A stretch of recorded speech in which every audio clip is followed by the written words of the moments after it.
Hello everybody, Jake, your resident content cowboy here, Yeehaw, and these are the most underrated Pokemon to ever exist in Pokemon Unite. This actually might have some overlap with my other video, most overrated Pokemon, for some really fun reasons, so come along with me and let's get into it. When I talk about Pokemon being underrated, by the way, I'm not saying that they're necessarily great. I'm just saying for the longest time, maybe up until recently or whatever, we have not really given these Pokemon their flowers. We've not given them their due, even though that they are pretty great. So the idea here is not that they're the best, it's just that the community, I think, underrates these at times for various reasons, and we will get into it. As always, with the overrated, underrated, you can play any of these and do super well, so don't take it too intensely. It's just kind of a fun look at the roster. I want to start with a weird underrated Pokemon. Outside of its release, this is one of the most underrated, and that is Duraladon. Duraladon has been varying degrees of actually pretty dang good since its release. It had its release, which was crazy. If you were around for the Duraladon meta, are you okay? You all right? We got through it, okay? That was hell.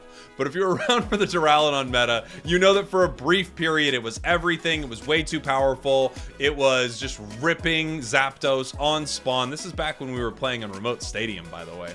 And they nerfed it, and ever since then, this thing has kind of completely fallen off the radar. But good Duraladon players have been keeping this thing's win rate high forever. It has always had times where it's actually pretty decent. It's just kind of slept on. Partially, I think, because in competitive play, some of the auto attackers just aren't as good when you're working with your team.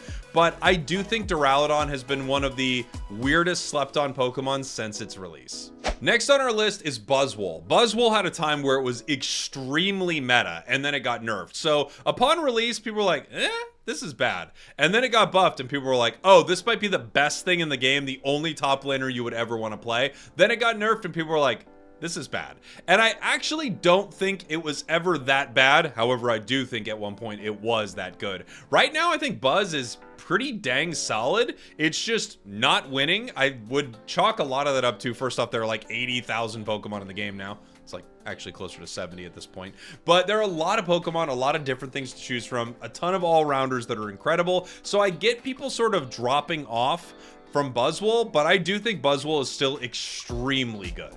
Next is Comfey. I hate to even add it to this list because, yeah.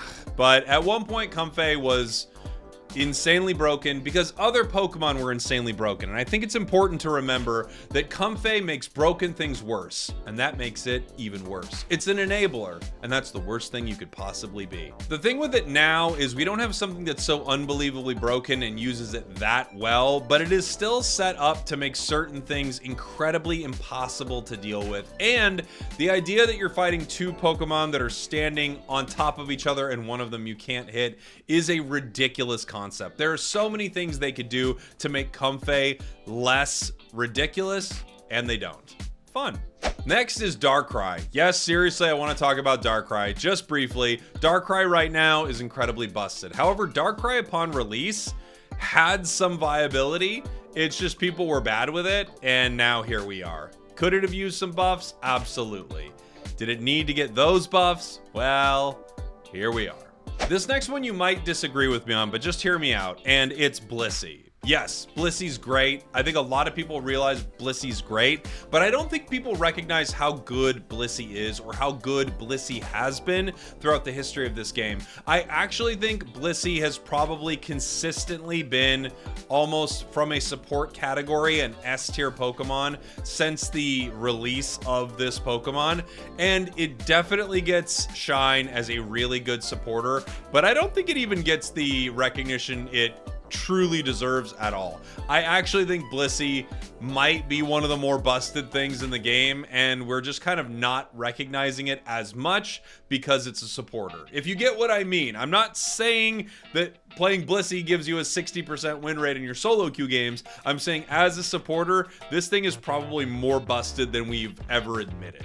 Next is a speedster that is near and dear to my heart, one with 3 heads, and that is Dodrio. Dodrio upon release was super underrated. I personally thought it was amazing, and I was right.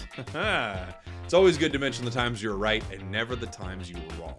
because I never was, apparently. But I was dead on about Dodrio, and of course there have been misses that I've had too. But I was dead on about Dodrio, and I actually think throughout the history of this Pokemon, while it is extremely good and the devs have done everything they can to nerf it over and over and over again, its playstyle is amazing, and it has been kind of underrated. It always flies under the radar, which is kind of ironic for Dodrio. It always flies under the radar just a little bit, as not being thought of as maybe one of the top Pokemon in the game, but it really hasn't left that spot too much. I think the thing that saves Dodrio is it takes a lot of skill, and even while it's amazing, it is not as demonstrably broken as something like maybe Cerulege was at one point, or Armarouge was. It's just insanely good in the hands of a skilled player. Speaking of another underrated speedster, I'm going to talk about Zoroark. And I know, I get it.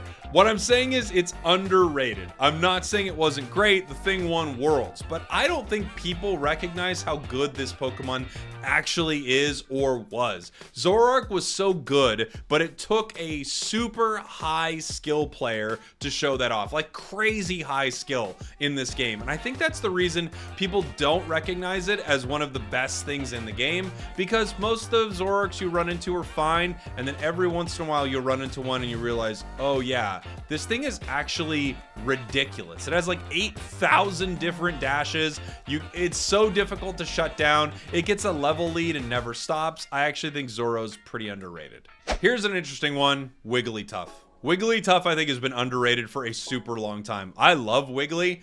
I think Cute Charm, its passive, is busted. Its Unite move maybe could be a little bit better, but the amount of disruption you get out of this thing and how good it is early, this is one of the best early Pokemon in the game. I actually think Wiggly is pretty slept on, which is kind of fun when you think about it.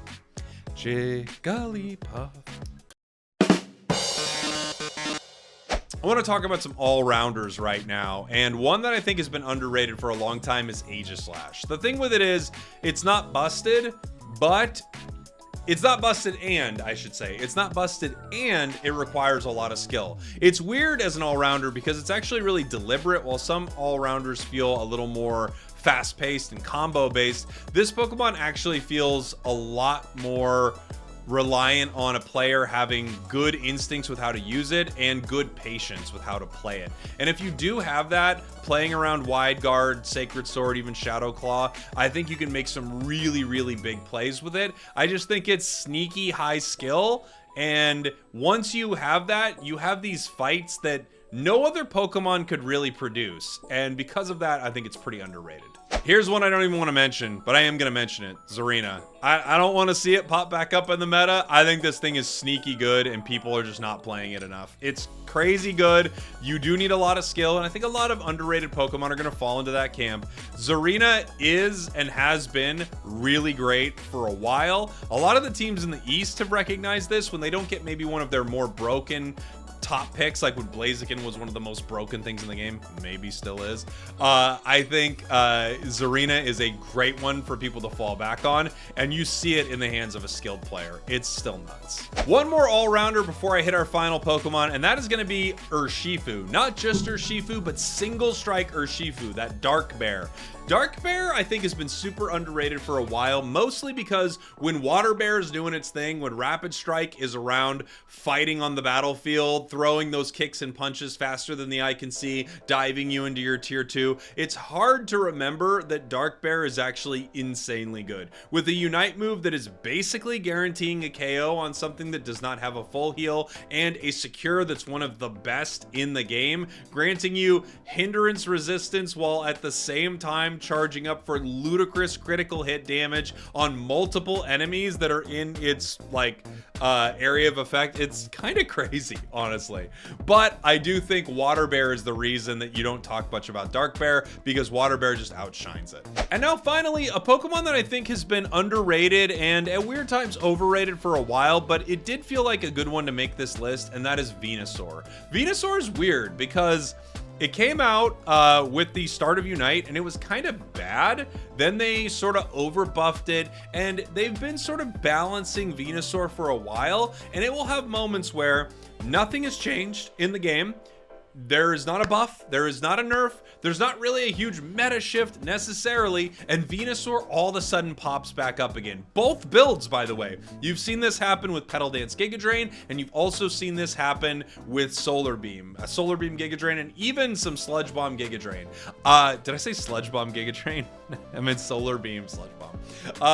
I do think that Venusaur at right now is pretty decent, but as soon as people just start playing it again and start putting priority on it, it pops back up in a big way, again, without any changes. It's just we realize like, oh yeah, this Pokemon's actually crazy good. And I think that happens a lot in this game, which is to be expected with the roster getting so large. So there you go, the most underrated Pokemon in the game. And just like my overrated video, I have a couple that I kind of don't want to put out here, and I want to see if people want to say them. Let me know what you think is underrated that I missed in the comments. What did I get totally wrong here? As always, be cool to each other. I love the disagreement, but let's just keep it civil, all right? This is Captain America Civil War out here, even though I don't think that actually applies to this. I think that would mean we're fighting even more. But it was cool how they, you know, remember when they threw the shield and it bounced off and he shot the shield? All right. Thanks for watching. Thanks for listening. I love you all, and I'll see you next time. And if you're at LAIC, come say hi. We did it.